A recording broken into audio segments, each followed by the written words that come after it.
We've seen thousands dead in Iran. We've seen U.S. service members killed and injured. It was just an excursion into something that had to be done. Beyond the humanitarian catastrophe, the Iran war has really highlighted the critical nature of the supply that the Persian Gulf provides of oil to the world. Oil hits triple digits. Oil flirting with $120 a barrel. It's a very oil-rich region. The Strait of Hormuz accounts for about a quarter of the world's seaborne oil trade. As reports suggest Iran is beginning to lay mines in the Strait of Hormuz. When you look at the map, you think, goodness, how did we ever get to a situation where we depended so much on this narrow waterway?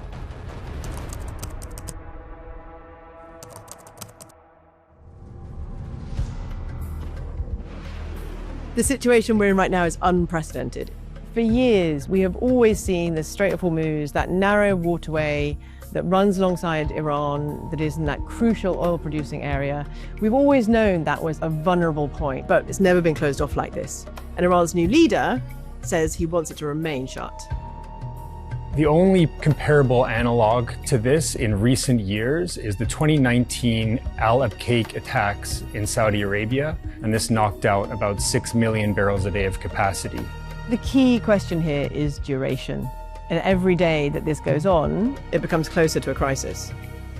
To try to help, the International Energy Agency, which is calling it the largest supply disruption in the history of the global oil market, has announced a record release of 400 million barrels of oil from its emergency reserves.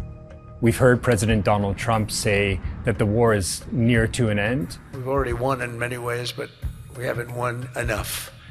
Karg Island. This is Iran's largest storage and bunkering facility within the Persian Gulf. If we see U.S. military operations targeting Karg Island, this would mark a major escalation. Targeting of the economic lifeblood of the country could spiral, and we could see even more intensified attacks on regional energy infrastructure within the Gulf. The Strait of Hormuz is important. Roughly 100 to 120 vessels cross this every day. It's a very narrow waterway. It's only 21 miles wide. It's quite shallow as well. They can't actually close it without force, but what we've seen is that the violence and the threat of violence has kept ship owners away. We've seen this result in extreme oil volatility over the last few days, even up to nearly $120 a barrel on the Brent global benchmark. Back in February, the major Gulf producers were producing 20 million barrels per day. As of this week, our reporting shows that 6.7 million have been shut down. This has immense downstream effects, primarily on fuel consumers, so airlines, chemicals, fertilizers, and then of course on the consumer, China, Japan, South Korea. The primary supply crunch will be felt within Asia.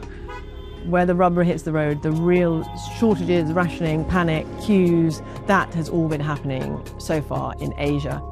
There are very limited bypass options for crude oil and LNG outside of the Persian Gulf.